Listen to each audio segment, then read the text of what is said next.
મુદ્દે સીબીઆઈએ તપાસનો ધમધમાટ શરૂ કર્યો છે। સમાચાર સામે આવી રહ્યા છે। સીબીઆઈ દ્વારા તપાસ કરવામાં આવશે। ગોધરા અને થર્મલ જય જલારામ સ્કૂલમાં તપાસ કરવામાં આવશે। પ્રાથમિક તપાસ બાદ આરોપીઓની પૂછપરછ થશે। આ સાથે સીબીઆઈની ટીમે ત્રીજા દિવસે દસ્તાવેજો જમા કર્યા હતા। તો હાલ આરોપીઓની પૂછપરછ પણ હાથ ધરાશે।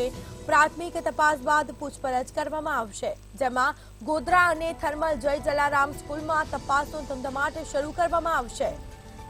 તો નીટ પરીક્ષા કૌભાંડ મુદ્દે સીબીઆઈએ તપાસનો ધમધમાટ શરૂ કર્યો છે। તો સીબીઆઈ દ્વારા તપાસ થશે, આરોપીઓની પૂછપરછ થશે।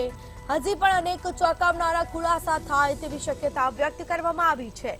સીબીઆઈની ટીમે ત્રીજા દિવસે દસ્તાવેજો જપ્ત કર્યા હતા।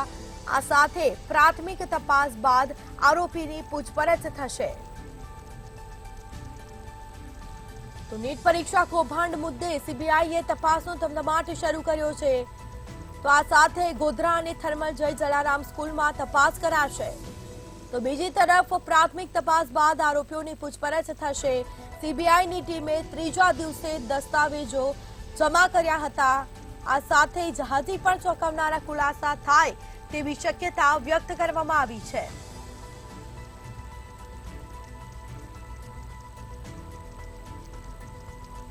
તો નીટ પરીક્ષા કૌભાંડ મુદ્દે સીબીઆઈએ તપાસનો ધમધમાટ શરૂ કર્યો, જેમાં ગોધરા અને થર્મલ જય જલારામ સ્કૂલમાં તપાસ કરાશે। તો આ સાથે પ્રાથમિક તપાસ બાદ આરોપીઓની પૂછપરછ થશે। સીબીઆઈની ટીમે ત્રીજા દિવસે દસ્તાવેજો જપ્ત કર્યા હતા।